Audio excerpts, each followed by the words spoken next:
What is happening out there, Roto Scouts football fans? Long time no see, gang. Just got done with the baseball show, I feel like 5 minutes ago, and here we are back talking about this football slate. 6 o'clock, right on the nose. Getting started at a decent time with a 7:15 start time for the slate. Obviously not ideal for the way that I do things, the way that we tend to go a little bit long on these things. I'm going to try and do like a half hour. I'm going to try and go like 6 to 6:30. It's only 2 games. There's not like a crazy amount of stuff to talk about. Obviously, we do have interesting slates for the single game contests, more so on DK, where FanDuel has an interesting second single game contest for the Cleveland game. That one's a little bit interesting. So I'll kind of refer back and forth as we talk about the 2 game slates to say like, oh, this guy might make an interesting captain, stuff like that. But we're really focused on the 2 gamer. I think that's where everybody's really looking. The DK prize pool I know has $1 million to first for the 2 gamer, so that's obviously compelling. FanDuel opting to go a little smaller with $100K to first, but obviously a much smaller tournament. So it's pretty interesting. It's a good slate. 2 fairly low-end games overall, kind of slugfesty type games. 2 games that are kind of comprised of a lot of guys that are like, he's the last man in. He's like I guess Miles Sanders because I've only got this much left on like a full slate. It's a lot of those type guys. I guess David Njoku because I've only got this much left and I've got tight end open. A lot of those types on this one. We've got a big question mark around Amari Cooper as far as whether he's going to go in that second game.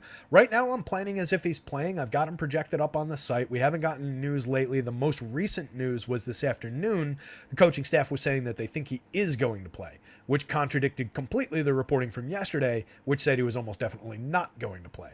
So that's going to be fun. At least we get that in the second game.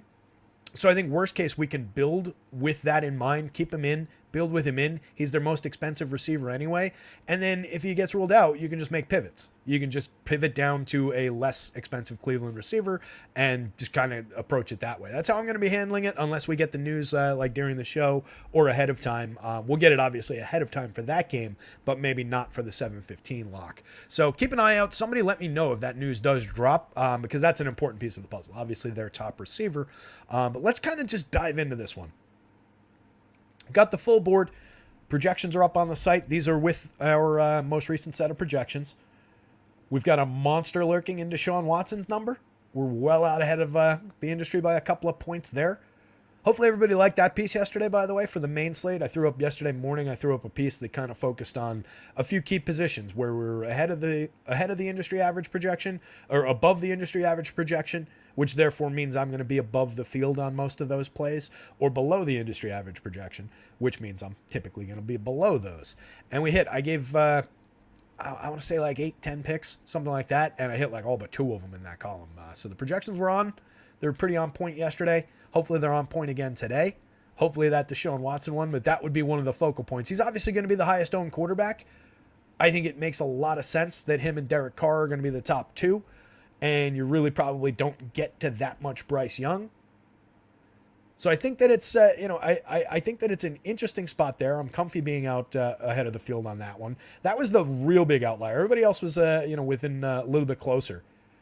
Deshaun's obviously not looking great in the passing game from the end of last year and week 1, but can get it in on the ground. That'll be key. Trey says your Puka background knowledge has been hitting. Oh, hit very hard week 1. And then yesterday I actually had him. He was one of the misses yesterday because I had him in the unders. I was a little bit underwhelmed by Puka yesterday. Just he was banged up going into that game. He had an oblique injury and he was going up against that really tough defense. I didn't know they were going to target him another 20 times or whatever. And he was going to go out and literally set the record for most receptions over his first 2 games, most receptions in yardage.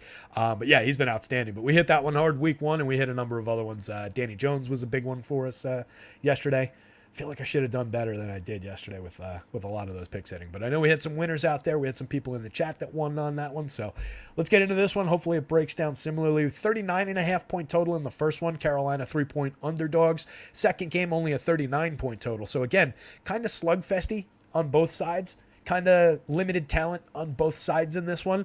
I do think that, there's an opportunity for New Orleans to get out well ahead of Carolina and blow the doors off of that total.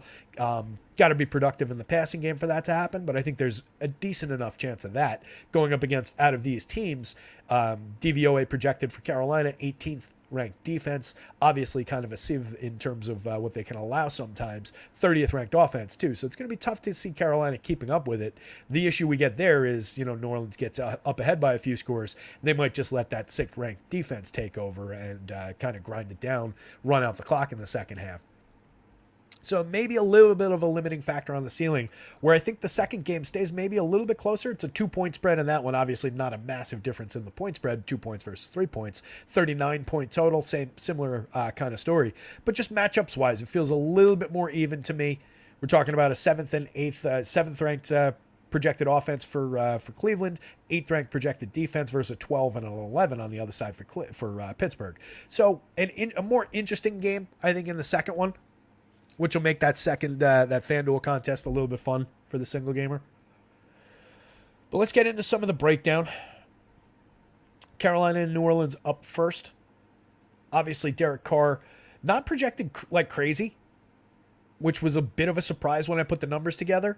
He had a pretty good game last time out, leading a passing attack that has a couple of interesting weapons in Olave and Michael Thomas, not to mention Shaheed, who had a monster game last time, Juwan Johnson, a capable tight end. So he's got more weapons, and he's going to be throwing the ball more. I like him way, way better in this game as head-to-head quarterbacks-wise.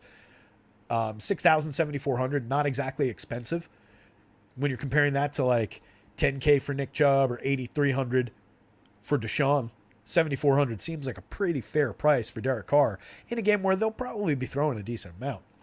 On the other side, Bryce Young, a little bit problematic. Lowest projected quarterback. Yeah, lowest projected quarterback by a pretty wide margin. Can't imagine they're going to be throwing. That has a downfield impact on guys like his receiving core. I think it's a decent Miles Sanders day. So let's look at the position by position.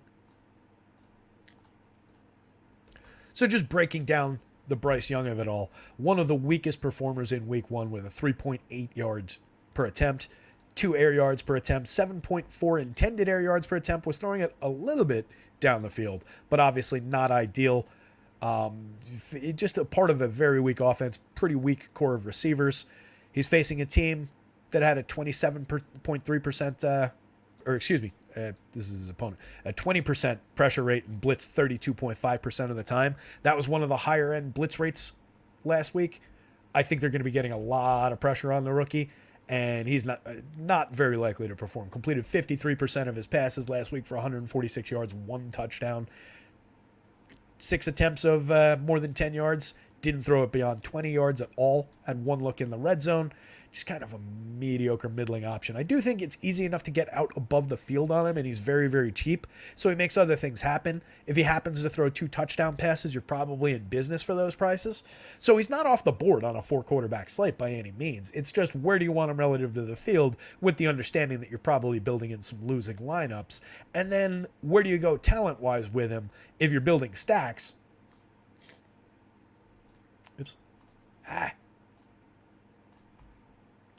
If you're building stacks, he's got the more limited talent on his side. DJ Shark should be healthy playing. He didn't play week 1, so we've got no stats on DJ. But Adam Thielen, Jonathan Mingo, Laviska Shenault, Terrace Marshall, these are not premium targets. Adam Thielen had a great career, but we're talking about the back end of it at this point. Was out there for 88% of the snaps last week, caught 2 balls on 2 targets for 12 yards. 5 targets for Mingo, he caught 2 of them for 17 yards. 16% of the target share, 19% of the target share, and most of the air yards went to Terrace Marshall. He had a 15.8 yard ADOT, 11.5 yards per catch. He hauled in 2 of them for 23 yards. You see the pattern forming here? A lot of 2 catches, a lot of low targets. Not a good offense. 17.4 yard ADOT for Mingo. So Mingo got the longest average depth of target, hauled in 2 of them, but only finished with 17 yards. So most of the misses from Mingo were on those deeper targets. 8.5 yards per catch versus 11.5 for Terrace Marshall. Not ideal. In terms of the red zone looks, we had 1 of them for Hayden Hurst. Got the 1 target in the red zone. He caught 5 passes out of 7. Led the team with 41 yards receiving, 22.6% of the target share. So he was targeting it makes sense, right? Rookie quarterback facing a lot of pressure. He's going to be dumping it out to his tight end a decent amount.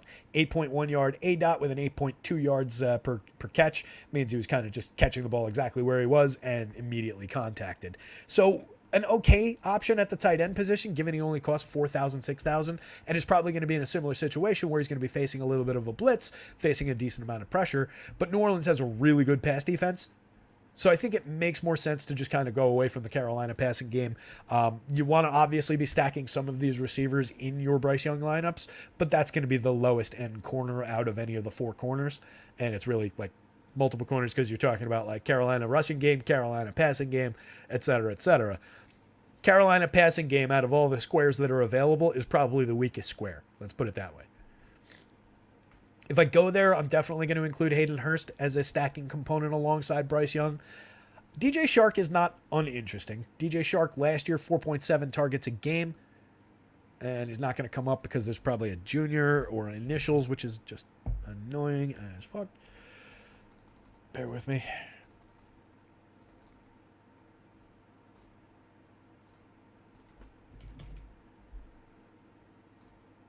There's a lack of initials and no junior. I think that's how it was, right?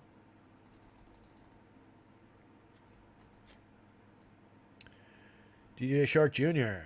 still not coming up. What the fuck? Oh, because of the initials.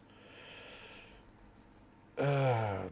So if somebody could put together some kind of initiative across all these sports and all these sites to just unify the way that they refer to these players, that would become my favorite person in the entire universe. All right, here we go. DJ. For sure this time. There we go. 3 touchdowns, a 15.2 yard ADOT, 9.65 yards per target last year, 502 yards and only 3 touchdowns. A limited option, but a guy who can get open down the field if they have the opportunity to throw downfield, keep Bryce Young on his feet for a minute. Maybe DJ gets a look. He's not uninteresting. Adam Thielen, not completely uninteresting, but probably weaker than he's ever been. Last year, 9.7 yard ADOT with 6 touchdowns. An interesting red zone option if they're not just dumping it off to Hayden Hurst when they get in the red zone, if they get in the red zone.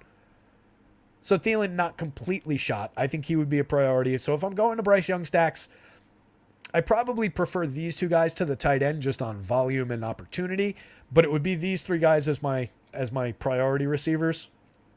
Anybody beyond that, with DJ back, I question the number of looks that Terrace Marshall's going to get, and a similar story with any of the other options. So really, assuming full health for DJ, he becomes the number 2 priority wide receiver there with Thielen.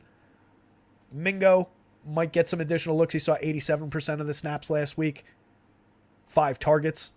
You expect probably, though, the targets will come down again. Another kid who will lose a little bit of volume in this spot, but very cheap. I think you mix and match your way through the lingering options around the sides.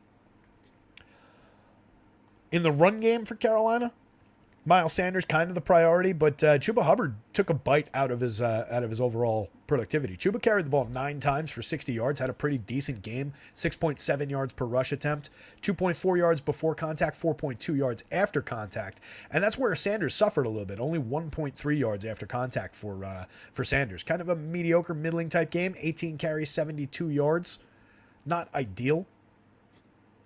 Going up against a defense that allowed 4.7 yards per rush attempt, 104 yards, but no touchdowns. I do think there's an opportunity for Sanders to have a decent game, maybe break a few. He saw 6 targets and caught 4 balls as well, so he's involved in the passing attack for them.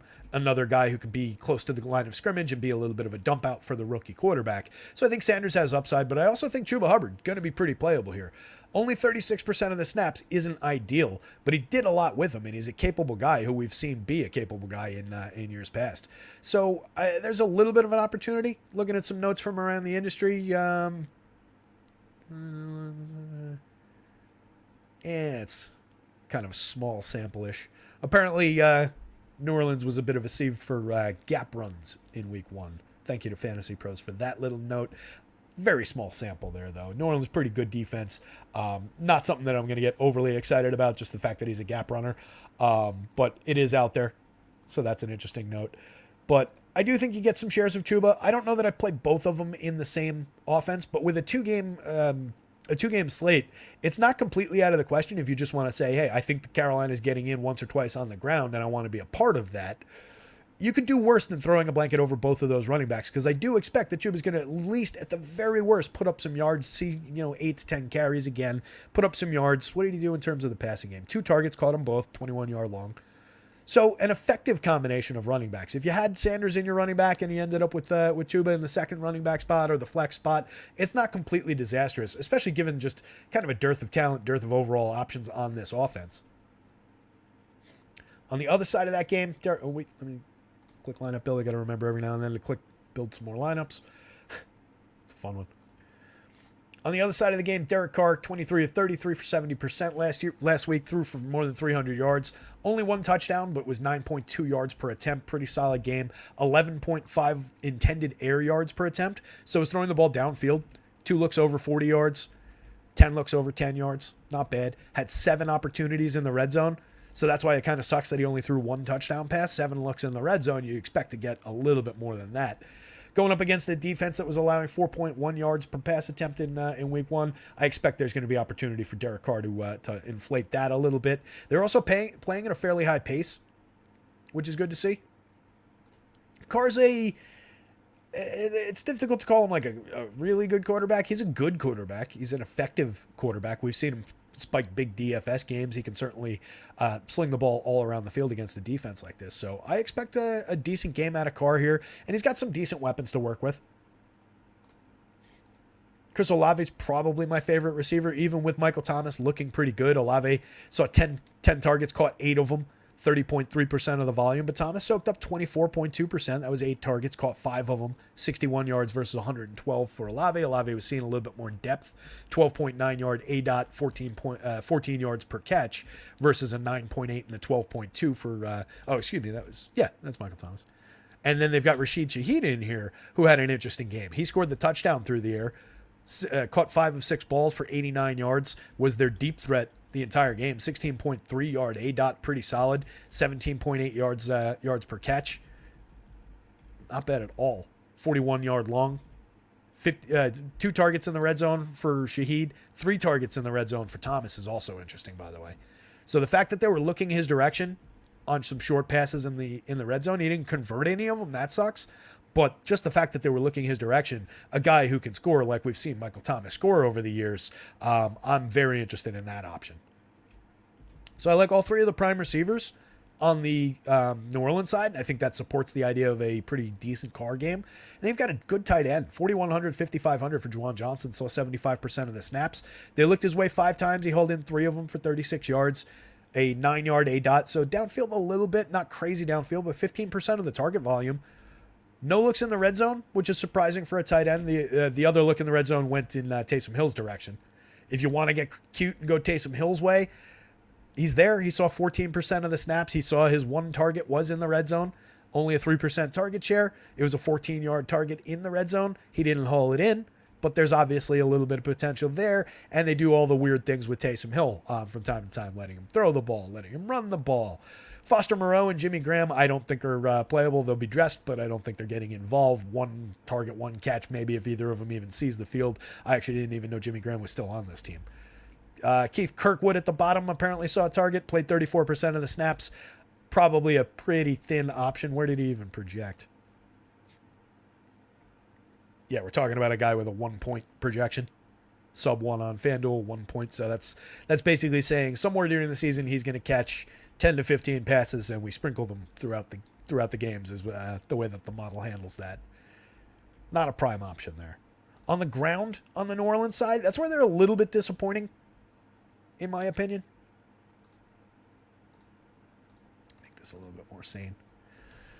Jamal saw 75% of the snaps. He carried the ball 18 times for 45 yards. He didn't get in the end zone. He wasn't really all that efficient. 1.7 yards before contact and only 0.8 yards after contact. Just kind of a grinder. He had the monster breakout season last year. Obviously, it was an immense year that nobody was really expecting. 17 rushing touchdowns. 62.7 rush yards per game on 15.4 carries a game. Put the ball, I believe, didn't score. I thought he scored through the air a couple times, but I guess not. 17 touchdowns, though, obviously a monster. Never put up really like gigantic games in terms of the yardage, but after contact rushing, 1.7 yards after contact. So just kind of a really weak performance from him in week 1, given the limited after the contact running. Had 1 run over 10 yards, was involved a little in the passing game, 2 targets, 2 catches, 11 and 11-yard long. Going up against the defense, though, that was allowing 5 yards per carry, allowed 130 yards and 2 touchdowns in week 1. I think there's some opportunity here for Jamal Williams to kind of redeem himself in this spot.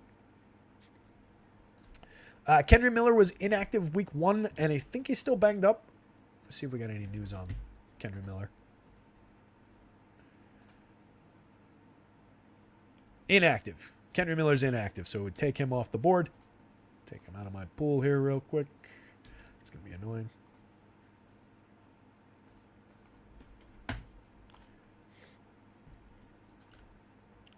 So that elevates who? Bear with me as I think this through real quick.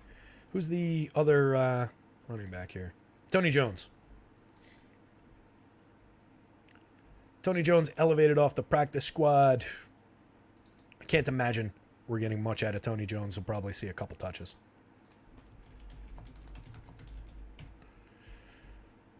Does any of this come through? So 11% of the snaps in week 1, carried the ball once. I think we're probably getting similar kind of output from Tony Jones. So obviously the focus for New Orleans is on Jamal Williams in the running game and then primarily on the passing game. Let's jump over to the other one.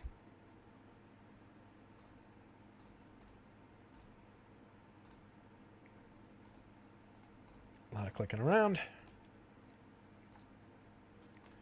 Just get this whole thing set up real quick. All right. So as discussed, we've got the Amari Cooper issue to deal with.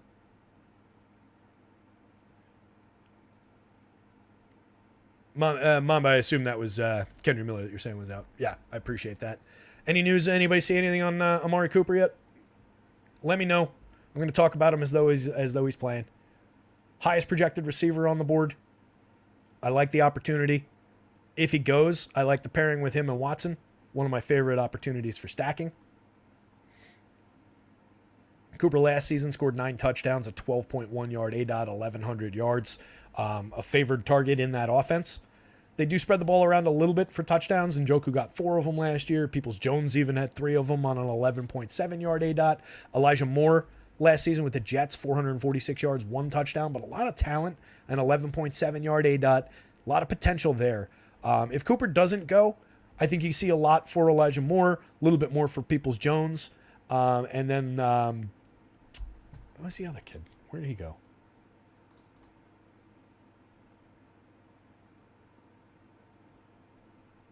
There he is, Said Tillman. And it's Said Tillman and David Bell picking up the rest of it. My hope is that Cooper goes. Like I said, I'm going to build with him in, assuming that he's going to play. Reminds me, I got to put what's his name? Actually, I don't even need that guy in the projections. I just got to rebuild all these. This build big siege. Oh. Hang on one sec while I export some lineups here.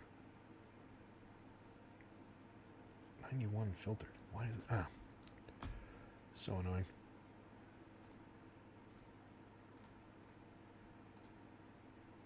All right. Hopefully this doesn't screw us all up.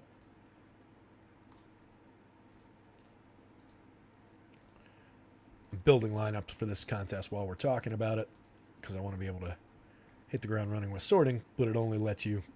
It's one limitation of the RG optimizer for sure versus the fantasy crunchers of the world, where FC you can just tell it like build me one crunch with 5,000 lineups in it. RGs you can only do 300 lineups at a time, and it can only hold a capacity of 2,000 total lineups across every different crunch of 300. So I just hit my 1,800 threshold when I asked it for 300 more. It wasn't going to give it to me. So now we've exported and deleted, and hopefully I'll still have those lineups. Ugh. Mama says, I think quarterback is pretty easy here given nobody has ceiling upside except Watson. Carr hasn't scored more than 30 DK points since 2015. Wow. That's a long time. Yeah, I mean, look, 30 DK points I think on this one is just slate breaking, right? I don't think that we're necessarily hunting for ceiling. I think we're hunting for serviceability and capability. And given Watson's flaws, given Carr's talent and the talent around him, I think those guys kind of level off in terms of where the true ceiling probably is. Watson is the guy that can rush the ball in twice, maybe throws another two, and have that 30-point game. I do think that's correct, Mamba. But I don't know that we're necessarily hunting for ceiling from our quarterbacks. I think ceiling from skill players is a little bit more likely in this one, and the quarterbacks all just kind of have average days, with Bryce Young kind of being down. Pittsburgh's won their last 20 Monday Night Football games in a row at home. Wow. Streak break tonight. Yeah, I could see it. If Kenny Pickett doesn't play well, I could definitely see it. Najee's obviously, not, I don't want to say shot, but didn't have a great week one. Doesn't look like a great option. Jaylen Warren on the ground. They're going to need to throw the ball. They're going to need to complete some passes against a pretty decent defense. I would say that streak's probably in jeopardy. I prefer the Cleveland side. So does Vegas, obviously. That Cooper thing's going to be pretty critical, though. Definitely critical for our DFS needs. Looking at the quarterback play, Deshaun, 16-29 in week one, threw a touchdown, ran another one in, 10.9 intended air yards per attempt, only completed 3.4 air yards per attempt, but a 5.3 yards per attempt average. Not bad, not great. Needs to pick it up a little bit. Did take a few shots downfield, 30-yard target, 2 over 20, 7 over 10. Had 3 looks in the red zone. 11 looks in the red zone on the other side for Kenny Pickett. Only threw 1 touchdown pass. That's a little concerning. If you throw the ball 11 times in the red zone, you should probably come up with more than 1 touchdown. Overall, 5 yards per attempt. Only a 7.1 intended air yards per target. That said, he did have the same numbers in terms of the downfield looks in the overall sense, and he threw the ball 46 times. 31 of 46 just on volume.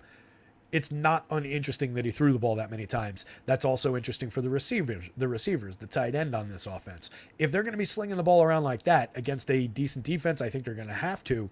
That makes Pickett and his receiving core pretty interesting. Going up against a team that was allowing just 2 yards per pass attempt last time out, 67 yards, a 7.4 yard defensive ADOT, blitzed 41% of the time, pressured the quarterback 29%. Pretty rough the last time there. On the other side, Watson will be going up against a Pittsburgh defense that allowed 203 yards through the air, 6.3 yards per attempt, and 2 touchdowns with an 8.2 yard defensive ADOT.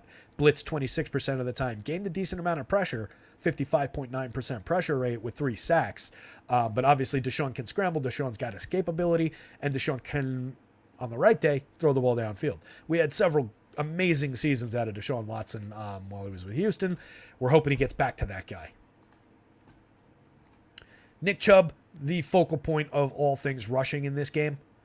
18 carries, 106 yards, 5.9 yards per attempt, 3.8 before contact, 2.1 after contact, 5 rushes of 10 yards or more in week one. Only broke 1 tackle, but obviously a tremendous rusher over the past few seasons. Saw 4 targets, caught all 4 of them, a 17-yard long overall, 188 yards on the ground allowed last week. I think it's a prime opportunity for Nicky Chubb here.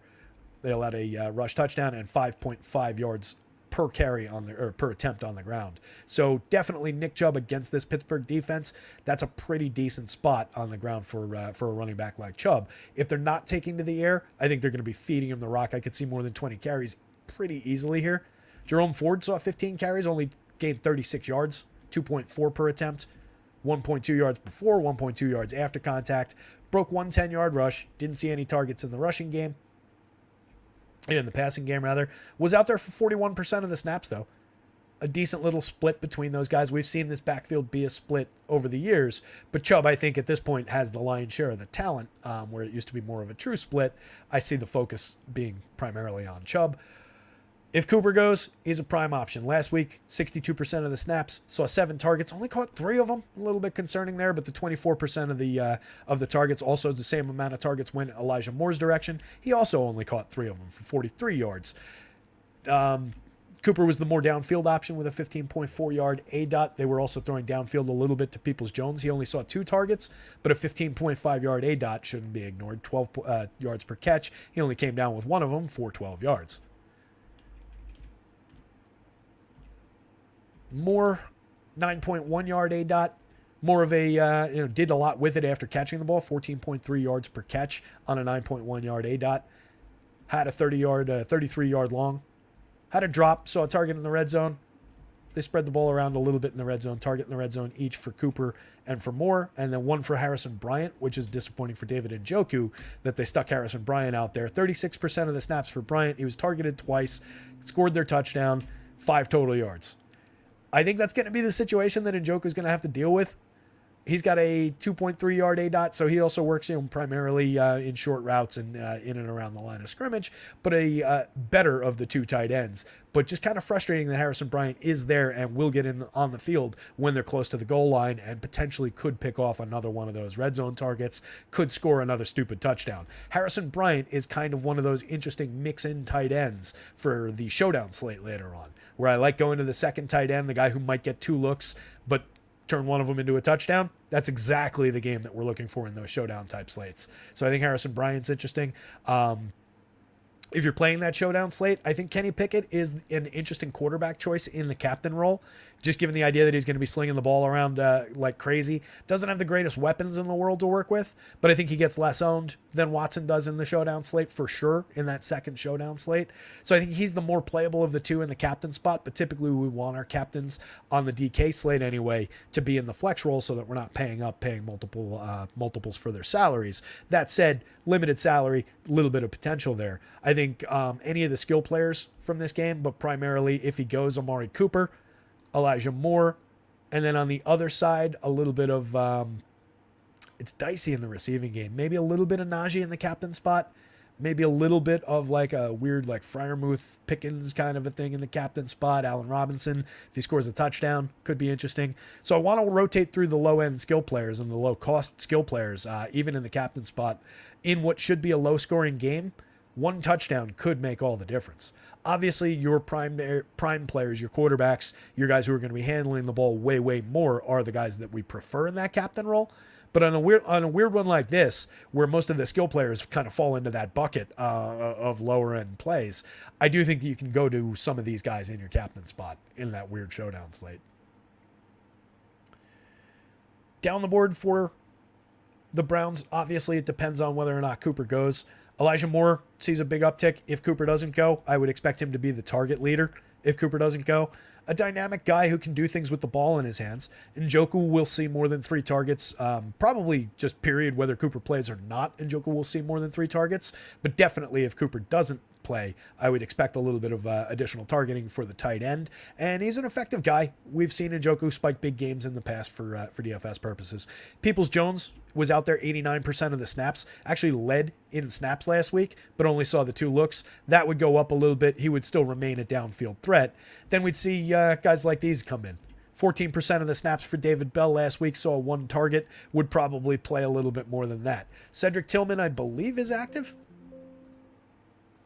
Can't do that to a merge cell. We don't want anybody to do that to a merge cell.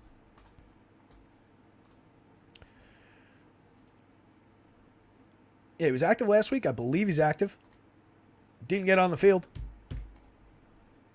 So we'll see what happens with him, but would probably be David Bell sliding into that role if we get no Amari Cooper. Sliding up the board, I mean. On the Pittsburgh side, Pickett, as I said, 46 attempts last week. Obviously tremendous, 232 yards and a touchdown. 5 yards per attempt, 7.1 intended air yards per attempt, but did end up on just a numbers-wise, because he threw the ball a lot more, with the same number of looks down the field as his opponent did. He's the more limited of the 2 starters at quarterback. He threw for more yardage, but it took him way, way more passes to do it last week. But the 11 looks in the red zone. I mean, if they can get in the red zone a few times today, I definitely think there's upside there. It's just a matter of who he's working with.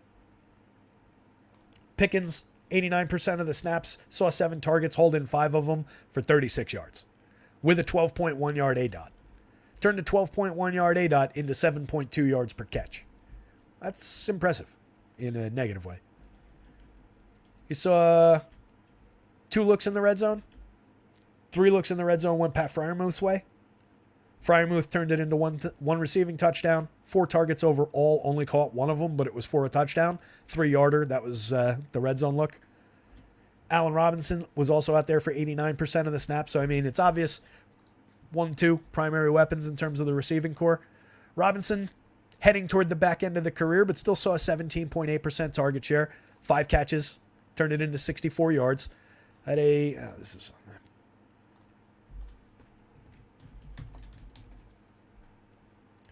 he's Allen Robinson there, and he's Allen Robinson the second here. That's why.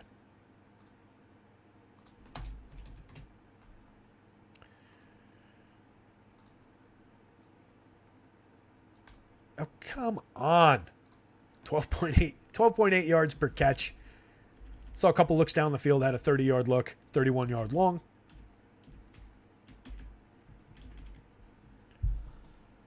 Calvin Austin, 56% of the snaps, so obviously number 3 option here. 6 targets, caught all 6 of them, only 37 yards. Oh, he's a...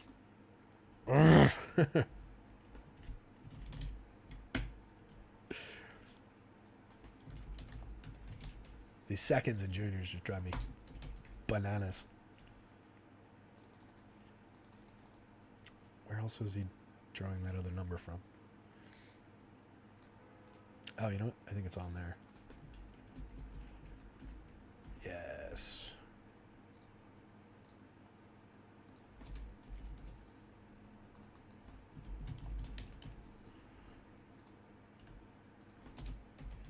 It's fun watching a guy type things into spreadsheets, isn't it? All right, there we go. Back at it. So, yeah, there we go. Calvin. I guess he didn't get in the end zone. Why are they... What sheet is that coming from?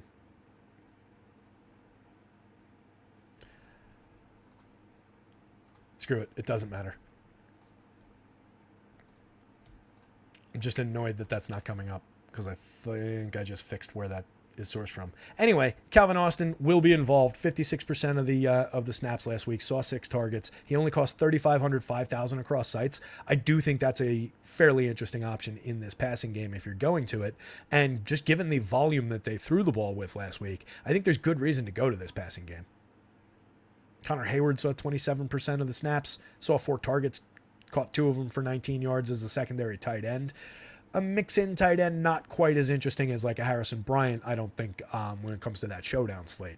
For the full slate for the 2-gamer, guys like this just kind of fall by the wayside. I don't think we need to chase the possibles, even on a 2-gamer. What I do on the 2-game slate, you'll allow 1 or 2 plays against the defense, I think is perfectly fine to do. I think you have to sacrifice some of the tightness of how you build groups and stacks. Obviously, we're getting guys, multiple players from the same team unstacked with a quarterback, because there's just such limited options overall. On the ground last week, Najee, 52% of the snaps with Jaylen Warren pulling in 40% of the snaps. They did not do anything on the ground, though. 6 carries last week for Najee, 3 carries last week for Jaylen Warren. Not a lot of action in the Pittsburgh running game. Warren saw 6 targets, caught 5 of them. Najee saw 2, caught both of them. Najee had a 24-yard long. But 6 carries for 31 yards is just not what we're looking for. 4 yards before contact, so they were protecting him, and only 1.2 yards after contact. Not ideal. Did have a 20-yard run, so a 24-yard long. If I'm not mistaken, that came early in the game, right? Didn't he break that and then do nothing else the rest of the way? Limited option, given what they did with him last week. If he's seeing any kind of volume, I think we're fine. Last year, he had 18.1 touches a game, 3.8 yards per rush attempt, 60.8 yards a game, scored 7 times. Was involved in the passing game, 4.32 yards per target, scored 3 times through the air last year. Najee Harris is a capable enough player. It's just the volume is really, really concerning from last week in terms of how many times he touched the ball at all. Cooper active? Sweet. Love it. Full go. If he's playing, I think we are primo. Oh, Lone was a Steelers fan. Austin's a good play with Johnson out. Yeah, their prime receiver Deontay Johnson obviously out is a big downgrade overall for the Pittsburgh passing game. Also sucks for the teams where I drafted him a little bit late, thinking, hey, that's a major talent who had a bad year and people are off of him. Got him in a few drafts. Not being able to play him at the beginning of the season kind of hurts. But yeah, good call there. Let me just pull up Austin so I can actually. I don't know why I can't get him to.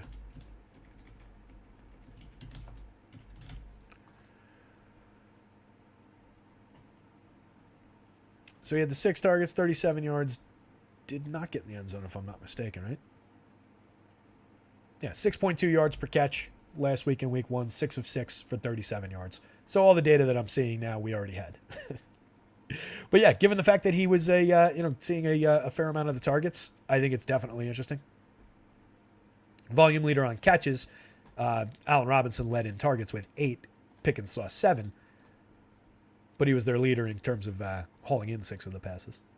So yeah, definitely an option for 35, 5,000. Very easily in play. What else we got? So if we're looking at this game in terms of the showdown slate, like I said, you do want to have shares of both QBs in the captain role. These aren't the showdown prices, obviously. But just thinking it through, you want to have shares of both of these guys in the captain role for sure, but it is a little bit limiting to do that with the high prices of the quarterbacks. So I think these guys are going to be viable in the captain role. I think Elijah Moore would be a little bit viable in the captain role as well. With Cooper playing, it limits the amount of Njoku that I want in the captain spot. Certainly wouldn't go downboard further than that in the captain role. You could probably play defense captain on both sides in this one. Wouldn't totally shock me to see defenses do well. They're both fairly good defenses going up against middling type teams. I probably prefer the Cleveland D going up against the limited Steelers side of the ball, going up against Kenny Pickett, a little bit less proven of a quarterback, worse in the ground game overall between Watson and Chubb on one side and Kenny Pickett and the limited output of Najee Harris and Jalen Warren on the other. Certainly, if we're just looking at ground game threats and looking which team's going to score or more likely to score, I think that falls to Cleveland's side. So I prefer the Cleveland D a little bit, but Pittsburgh's definitely in play. Your kickers are definitely going to be in play in a low total game, so I wouldn't exclude those guys. And then from the Pittsburgh side, in terms of captain potential, I would have to say Najee, but you're going to need more than 6 carries, obviously. Probably a little bit of Pickens and Allen Robinson, but less so than I think these guys. Maybe some Freiermuth, but we're getting pretty thin already there. It's more flex plays. A lot more flex plays available in this one. A lot of uncomfortable captain spots. But, like a Calvin couldn't be less compelling for the general public, but given it is where he's going to be priced, not the worst decision if he sees similar volume to stick into that captain role. You got to get him in the end zone to pay it off. But in a low total, low scoring, low expectation game, stranger things have happened. And in showdown, you want to make those decisions. For the 2-game slate, he's just kind of an extra guy, an also-ran type receiver, but he's on the board for sure for some shares. But he becomes more of a focal point in that single-game slate. Ooh, 642. With that in mind, you guys, I'm going to kind of punch out here. Let me see what's going on in the chat. If defenses are in place, so are quick kickers for sure, says Stephen Leibowitz. Yep, absolutely. The one thing that you get concerned about is just stacking those one on top of another, right? Like too many, multiple defenses, multiple kickers become a little bit capped for ceiling. But in a game like this, I do think you could probably get away with a defense and a kicker. Or I don't love 2 defenses. I don't love 2 kickers. I'd probably be more inclined to say 2 kickers are more likely to pay off than 2 defenses. But it's probably more a 1-and-1 or just a one of any of those 4 things is good. One of any of the 4 is good. A 1-and-1 like defense and a kicker is okay. And then 2 defenses, 2 kickers becomes more limited. Thoughts on Chubb, Ford, and Cleveland just running? Yeah, I think Chubb is very high potential to just lead this slate. Just feed him the ball more than 20 times. He puts 2 in the end zone. He racks up more than 100 yards. And they just put Pittsburgh to bed. Wouldn't totally surprise me. Especially if they get out to an early lead. Just kind of try and grind it down. But Pittsburgh's got a good D. So it's the same kind of a situation where, yeah, if you want to just throw a blanket over rushing touchdowns with 2 games on the slate, I don't think you're making a mistake by putting 2 running backs from the same offense in a lineup. Mamba says, I think Chubb runs the Steelers team into the ground, given what McCaffrey did. I think he dominates. Yeah, we've seen Chubb dominate games for several seasons now. Kevin, I'm not sure. 2 games next Monday, are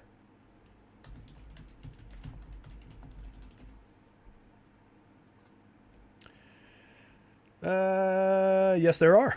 Next Monday, we get the Eagles and the Bucks and the Rams and the Bengals. 2 way more fun games to talk about. That'll be a good one. We'll do the same thing next week. Hopefully, we'll have that's a 7:15 start time. I'll plan the day a little bit better next time so we have a little bit more time to talk. But with about a half hour left, I got to punch out and get these lineups finished and sorted, gang. So I'm going to wish you all good luck. Hopefully, that was worthwhile.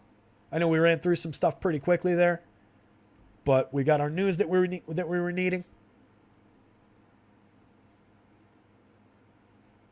Stephen Leibowitz says, if you like Chubb like almost everyone does, do you only play one Cleveland wideout? I don't think more than one can get there.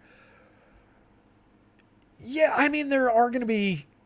It's a slate where you don't necessarily need ceiling scores in every position, right? There's only so much to go around on a slate like this. So for differentiation purposes, for the fact that people will be thinking along similar lines of, all right, I got Chubb, he's going to soak up most of the volume, go away from the passing game. I don't necessarily know that jibes. I also don't necessarily want to take Chubb away from Watson and just say, all right, I only want Chubb where I'm not going to the passing game, so keep him unstacked. I think he works in stacks. I think you can have a day where, 7-8 catches for a handful of yards, especially on DK with the full PPR. I think it's a day where catches at wide receiver, especially the second and third wide receiver spots, catches are going to play a pretty big role today. You don't necessarily need to get your pass catchers in the end zone on a slate like this. I think running backs are going to be key. Big running backs, obviously, like Chubb, going to be key.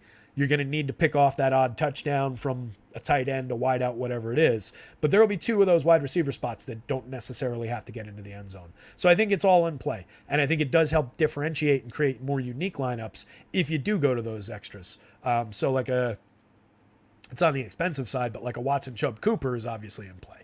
But like a Watson, Chubb, Elijah Moore wouldn't be out of the question. So I would consider that. Watson, Chubb, David Njoku. I would consider that. Double tight end in play for sure. Yep. Absolutely. It's a weird one.